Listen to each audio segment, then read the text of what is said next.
अब इसका एग्जांपल क्या है, जो तेरा ये प्रे पॉपुलेशन अंडर कंट्रोल, उसका एग्जांपल है प्रिकली पियर कैक्टस का एग्जांपल किसका ये कि प्रे पॉपुलेशन अंडर कंट्रोल का एग्जांपल है ये वाला। पिकली पियर कैक्टस इंट्रोड्यूस करी गई थी ऑस्ट्रेलिया में इन अर्ली 1920 में, जिसने हवा को असर रखा था, आतंक मचा रखा था, by spreading rapidly into billions of factor में फैल चुकी थी। फाइनली इन्वेजिव फैक्टर्स, जो ये पिकली पियर कैक्टस था, इन्वेजिव मतलब घातक, brought under control only after cactus feeding predator, जो था एक मौत। इसका एक कैक्टस फीडिंग प्रेडेटर कौन था, इसकी प्रेडेटर थी मौत। फ्रॉम इट, जो इसके नेचुरल हैबिटेट से निकाला गया था, was introduce in the country. फिर इसको क्या करा था, मार दिया था किसने, मौत ने, इसका वो आ गई थी। अब एक और होता है इसका example, biological control methods adopted in agriculture pest based on the ability of predator. जो बायोलॉजिकल कंट्रोल मेथड होते हैं वो भी प्रेडेटर पे ही बेस्ड हैं। एक ये बहुत बड़ी लाइन है, छुपी लाइन है, जो मेरे को कभी पता नहीं थी, ठीक है। फिर एक होता है predators also helps in maintaining species diversity, maintain करते हैं स्पीशीज डाइवर्सिटी। क्या करते हैं, मेंटेन करते हैं स्पीशीज डाइवर्सिटी, समझ के ना, क्या करते हैं, मेंटेन करते हैं स्पीशीज डाइवर्सिटी। कैसे करते हैं, by reducing the intensity of competition among competing prey species, by reducing the intensity of competing among competitive prey species. इसका एग्जांपल है in rocky intertidal communities of American Pacific coast the starfish Pisaster एक important predator है। Predator मतलब पियासिस्टर मतलब क्या है, predator, P से P predator है, ना कि प्रे है। In a field experiment, when all the starfish were removed from an enclosed intertidal area, more than 10 species of invertebrates become extinct within a year because of interspecific competition हो चुका था उन दोनों species के बीच में। Interspecific था, ध्यान रखियो, ये बहुत ज़्यादा इंपॉर्टेंट है, इंटरस्पेसिफिक। तो प्रीडेटर भी किस बेस्ड हो गया, इंटरस्पेसिफिक कंपटीशन बेस्ड हो गया। The predator is too efficient and overexploits its prey, then the pride may become extinct following it. The predator will also become extinct for lack of food. अगर सारे अपने prey deer, अगर lion सारे deer को खा जाएगा तो क्या हो जाएगा, डियर एक्सटेंड हो जाएगी, जिससे प्रेडेटर भी खत्म हो जाएगा।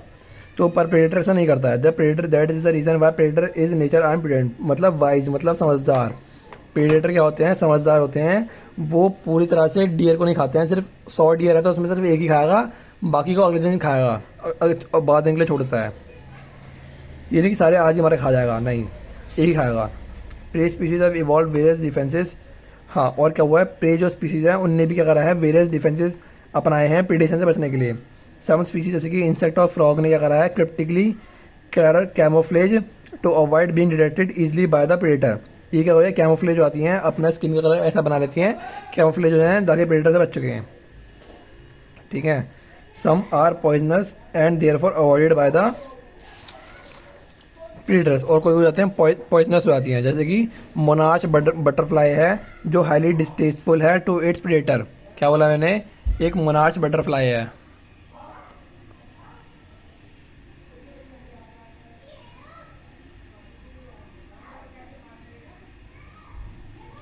क्या बोला मैंने, एक मोनार्च बटरफ्लाई है जो कि एक हाईली डिस्ट्रेसफुल है, पॉइजनस है टू इट्स प्रेडेटर, बिकॉज इसने क्या करा था, स्पेशल केमिकल प्रेजेंट होता है इसकी बॉडी में, जो कि butterfly acquire this chemical during its caterpillar stage में by feeding a poisonous weed. जो ये केमिकल कहाँ से आया है, जो उसने कैटरपिलर स्टेज में पॉइजनस वीड सीड खाए थे ना, वहाँ से आया है इसके अंदर।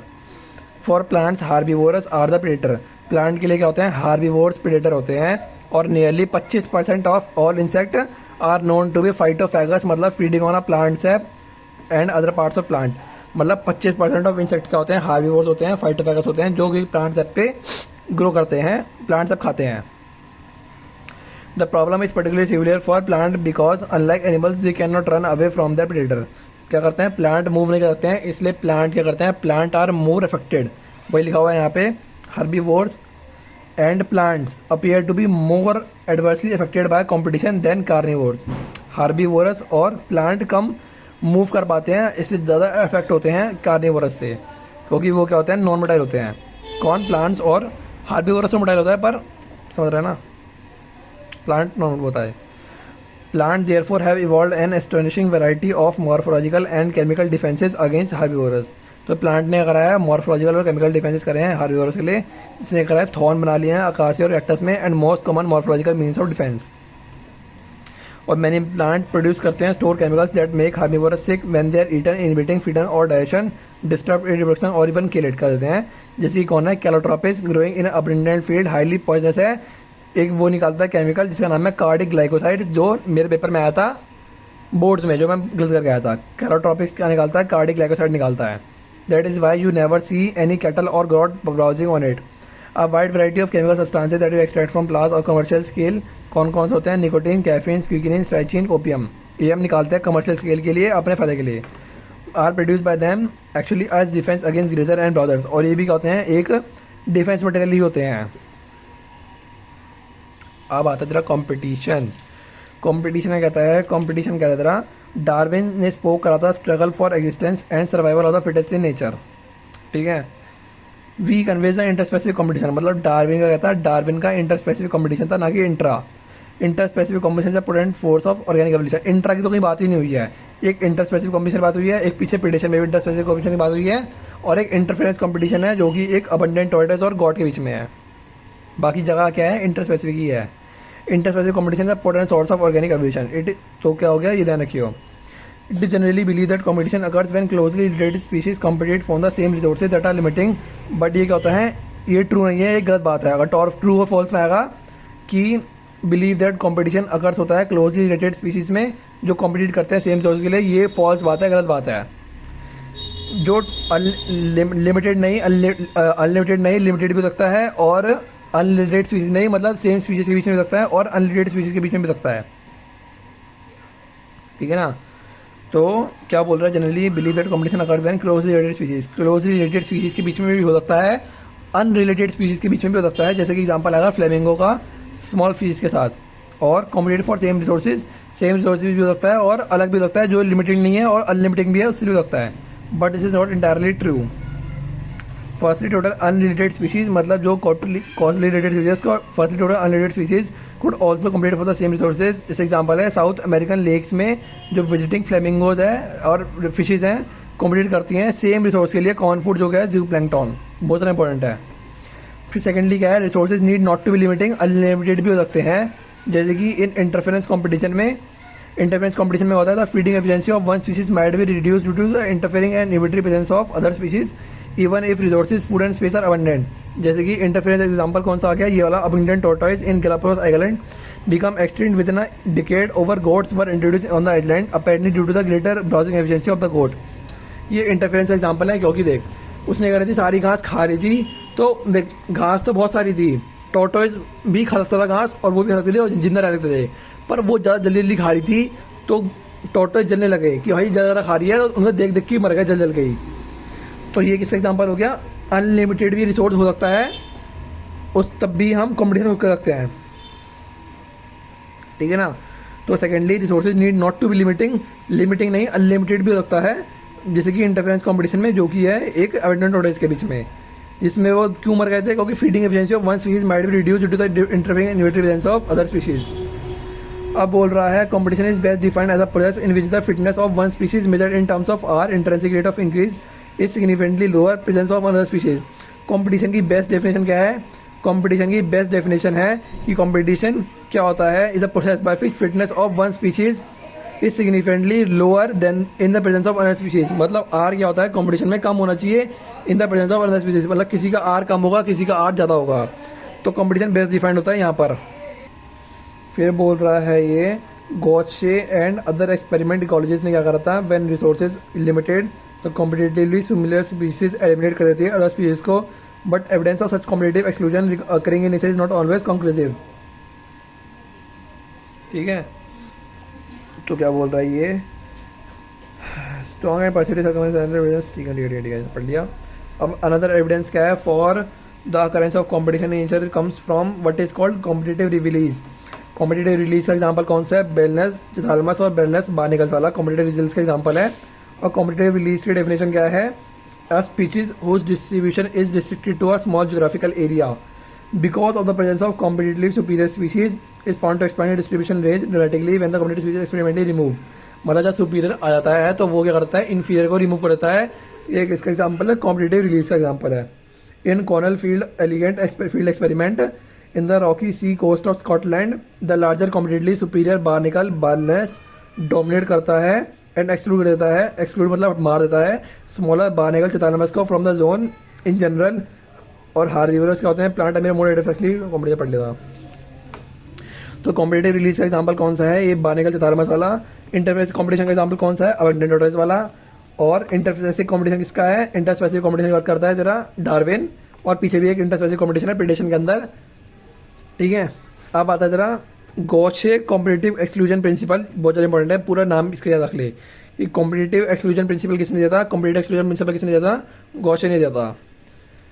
ये कहता है, गॉचे कहता है states that two closely related species competing for the same resources can not coexist indefinitely and the competitive is inferior one will be eliminated. मतलब सुपीरियर कर देगी, एलिमिनेट कर देगी इन्फीरियर को, ये बोलता था गॉचे बोलता था। पर ऐसा नहीं होता है, this is may be if true, ये ट्रू हो सकता है अगर रिसोर्सेज क्या हो, लिमिटिंग हो। बट रॉन्ग होता है, ऐसा नहीं होता है कि वो क्या करते हैं कॉम्प्रोमाइज भी करते हैं। और क्या करते हैं वार्बलर, जैसे कि जो क्या करते हैं रिसोर्स पासिंग करते हैं, जो क्या करते हैं कोएग्जिस्ट भी करते हैं। तो गॉचे की बात गलत थी, हाँ ट्रू हो सकती है अगर रिसोर्स क्या हो, लिमिटिंग हो, पर उसकी बात गलत थी। वो क्या करते हैं कॉम्प्रोमाइज भी करके कोएग्जिस्ट भी करते हैं। While they do not rule about the occurrence of the interfacial competition in nature, they point out that species facing competition might evolve mechanisms that promote coexistence rather than inclusion. One such mechanism is resource partitioning. Important line है, resource partitioning करी थी किसने, mark Arthur की warblers ने resource पार्शनिंग करी थी। और resource पार्शनिंग में क्या होता है, डिफरेंट मोड ऑफ फीडिंग होती है या डिफरेंट टाइप ऑफ फीडिंग होती है। मतलब डिफरेंट मोड ऑफ फीडिंग मतलब कोई बोलेगा मैं सीड खा लूँगी, कोई बोलेगा मैं लीफ खा लूँगी, कोई बोलेगी मैं फ्रूट खा लूँगी। और डिफरेंट टाइप ऑफ फीडिंग मतलब कोई बोलेगी मैं दिन में खा लूँगी, कोई बोलेगी मैं रात में खा लूँगी, कोई बोलेगी शाम में खा लूँगी। तो ये कर रही थी, कोई इवॉल्व कर रही थी, झगड़ा नहीं कर रही थी। If two species compete for the same resources they could avoid competition by choosing different types of feeding और different foraging patterns. MacArthur show 5 closely related species of warblers living on the same tree were avoid competition and coexist कर रही थी due to behavioural difference in the foraging activity. समझ गया। अब effect of competition कौन कौन सा है, एक तो कॉम्पिटेटिव एक्सक्लूजन प्रिंसिपल है और कोएग्जिस्टेंस है। और कंपटीशन क्या होता है, बोथ स्पीशीज सफर करती हैं।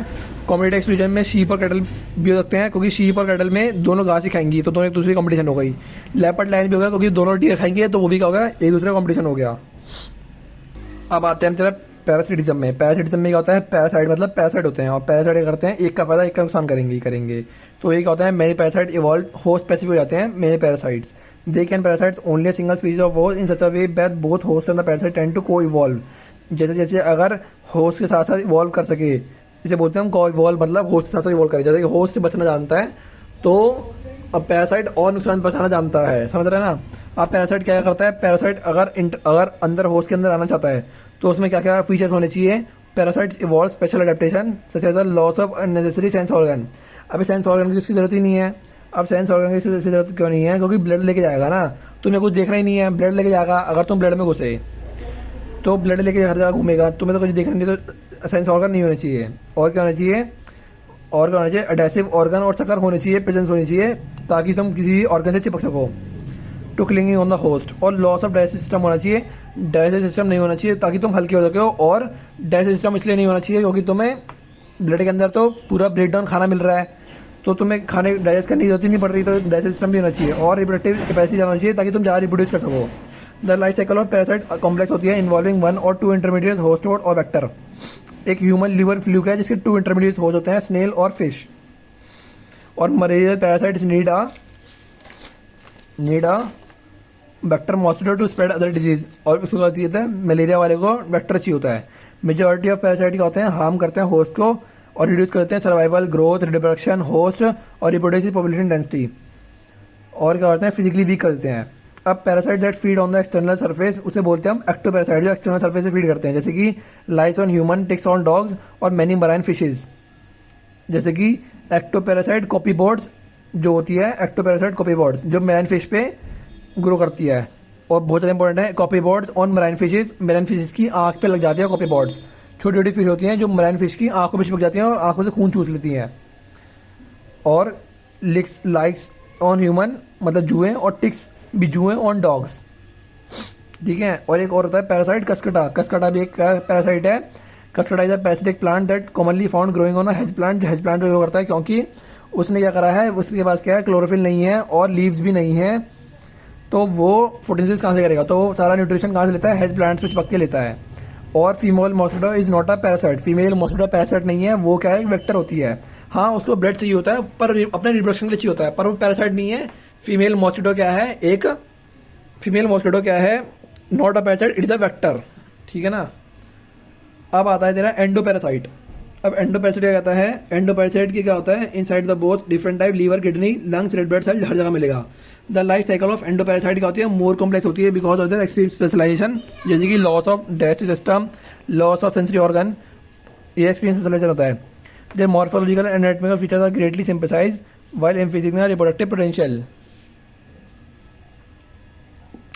जैसे एग्जाम्पल है ब्रूड पैरासिटिज्म का, ये बहुत ज़्यादा बड़ी एग्जाम्पल है in birds, in a fascinating example of parasitism in which parasitic bird lay करती है egg in the nest of its host and lets the host incubate them.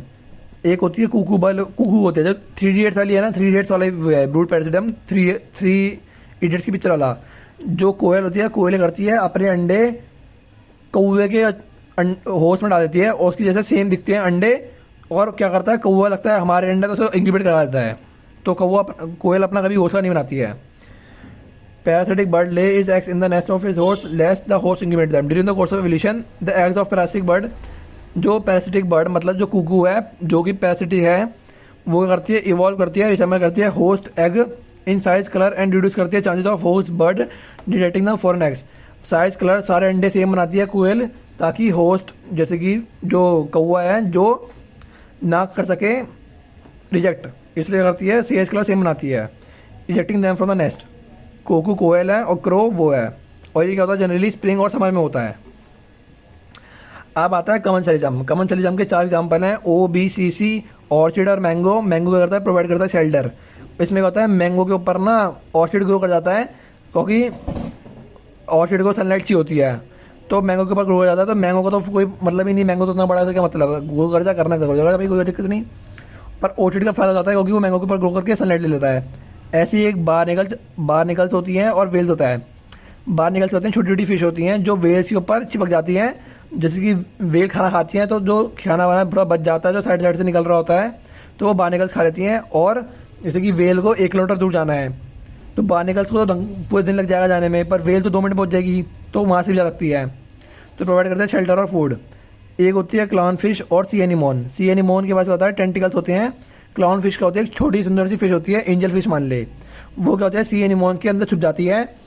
तो सी एनीमोन को बोलते हैं भैया मेरे को बचा लो, तो इसका सी एनीमोन भाई होता है, भाई का उसका बचा लेता है। टेंटिकल्स होते हैं, टेंटिकल मारता है, कोई मार खाता है तो क्लाउन फिश को।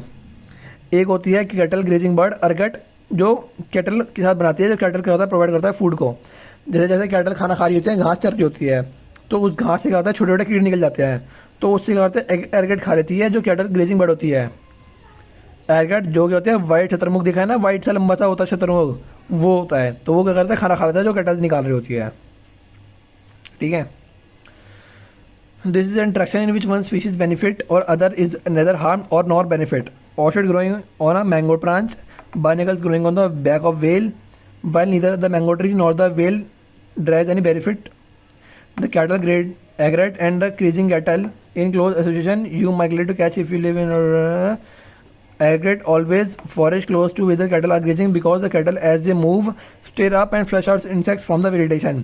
जैसे जैसे cattle मूव कर रही होती है तो जैसे पैर के निशान दबते हैं ना, तो जब पैर के निशान धरती के अंदर पड़ते हैं तो धरती से कीड़े निकल जाते हैं, तो वो कौन कर लेते हैं एग्रेट खा लेती है। तो as they move stir up flush out insects, तो क्या होते हैं इंसेक्ट बाहर निकल आते हैं। That otherwise might be difficult for the egrets to find and catch. Another example of commercialism is the interaction between sea anemone and stinging tentacles clown fishes that lives among them. The fish gets protection from predators which stay away from the stinging tentacles. अब आता है mutualism. अब mutualism में भी क्या होता है, एक होता है ऑब्लिगेट म्यूचुअलिज्म और एक होता है तेरा नॉन ऑब्लिगेट म्यूचुअलिज्म। और नॉन ऑब्लिगेट म्यूचुअलिज्म हमारे सिलेबस में नहीं है, पर नॉन ऑब्लिगेट में क्या होता है एक दूसरे के बिना नहीं रह सकते, एक दूसरे के बिना रह सकते हैं, एक दूसरे के बिना रह सकते हैं। अगर वो नहीं होगा तो मर नहीं जाएंगे, है तो ठीक वरना नहीं है तो नो ठीक, कोई बात नहीं। नॉन ऑब्लिगेट मतलब मर नहीं जाएंगे, और इसे बोलते हैं प्रोटोकॉपरेशन। इसमें कौन होता है ऑक्सपैकर और राइनोफोरस होता है। ऑक्सपैकर करता है राइनोफोरस के अंदर टिक्स निकाल देता है, तो राइनोसोरस का फायदा हो जाता है और ऑक्सपैरस टिक खा लेता है, दोनों का फायदा हो जाता है। तो म्यूचुअलिज्म का एग्जांपल होगा दोनों का फायदा। अब एक होता है प्लोवर और क्रोकोडाइल। क्रोकोडाइल के दांतों से ब्लड ब्लड सकिंग लीच चिपक जाती है क्रोकोडाइल के दांतों में, तो वहाँ से निकाल लेती है, तो क्रोकोडाइल का फायदा हो जाता है, बच जाता है। और प्लोवर का फायदा हो जाता है कि वो लीच खा लेती है। अब एक एग्जांपल दे रखा है म्यूचुअलिज्म के अंदर वेकर एंड मॉथ का, फिग एंड वास्प का, लाइकन का, माइक्रोराइजा का, राइजोबियम का, ऑर्चिड और बम्बलबी का। फिग एंड वास्प का एनसीईआरटी में दे रखा है यहाँ पर, जका मौत का भी दे रखा है, लाइकन, माइक्रोराइजा, राइजोबियम, ऑर्चिड और बम्बलबी का। ये सब पता है तेरे को, ठीक है ना? ये सब पता है, वो सब पता है। और हाँ, जो माइक्रोराइजा होता है, नहीं, जो फंगस होता है, जो लाइकन होते हैं, जो लाइकन होते हैं फंगस और एल्गी के साथ करता था। ये तो एल्गी भी हो सकता है और साइनोबैक्टीरिया भी हो सकता है, यहाँ पे लिख रखा है। एल्गी भी हो सकता है या साइनोबैक्टीरिया भी हो सकता है फंगस के साथ। और माइक्रोराइजा मतलब होता है, माइक्रो मतलब फंजी होती है और राइजा मतलब रूट ऑफ हायर प्लांट्स होता है। माइक्रोराइजा पता चल गया, तो लाइकन में कौन बचेगा? फिर फंजी वाली बचेगा, ठीक है। अब आता है जरा एग्जांपल एक ऑर्चिड एंड बम्बल बी का। ऑर्चिड और बम्बल बी में क्या होता है? जो ऑर्चिड प्लांट होता है वो क्या करता है? बीज और बम्बल बी से पॉलिनेट करता है, ठीक है ना। और बम्बल बी को क्या करता है? फिर नेक्टर प्रोवाइड कराता है, तो बम्बल बी का ही फायदा हो गया और ऑर्चिड का पॉलिनेशन हो गया, उसका ही फायदा हो गया। तो ये क्या हो गया? दोनों का वो हो गया, फायदा हो गया। और क्या बोल रहा है? Not all orchid offer reward. और ऑर्चिड क्या करता है? हर एक को ऑफर अवार्ड नहीं करता है। Not all orchid offer rewards, हर एक ऑर्चिड ऑफर नहीं करता है रिवॉर्ड्स। फिर एक और एग्जांपल है सेक्सुअल डिसीट वाला। ये सेक्सुअल डिसीट इंपॉर्टेंट वर्ड है। एक मेडिटेरियन ऑर्चिड ऑरफाइजिड है। ऑरफाइज मतलब एक ऑर्चिड का ही प्लांट है जो इम्प्लॉय करता है sexual deceit to get pollination done by the species of bee. One petal of its flower bear an uncanny resemblance to the female of the bee in size, colour and marking. और वो क्या करता है? City cooperate कर देता है। मतलब देख, जो ऑरफाइसिस है इसका जो फीमेल वाला जो इसका जो होता है जो इसका फ्लावर एक पेटल होता है, पेटल जो क्या होता है? एक बीयर्स करता है रिसेम्बलेंस ऑफ फीमेल बी।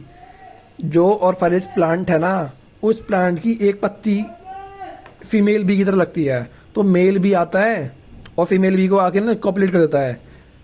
पर वो बेवकूफ़ बन जाता है क्योंकि वो थी नहीं, वो क्या था? एक पेटल था।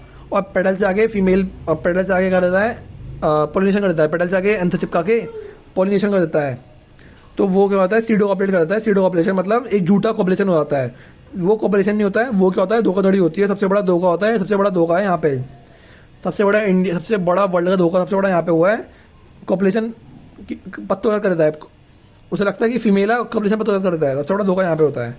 और नेचुरल सिलेक्शन क्या है? एक पॉपुलेशन लेवल पे होता है। Evolutionary changes natural selection take place है पॉपुलेशन लेवल। एवोल्यूशन की और ये क्या बोल रहे इकोलॉजिकली डेफिनेशन यहाँ पे आ गई। और कॉम्बिनेशन में बहुत स्पीशीज सफर करती है। आर एक रखा है intrinsic network nature increase r is major inherent potential of population to grow, ठीक है, बस।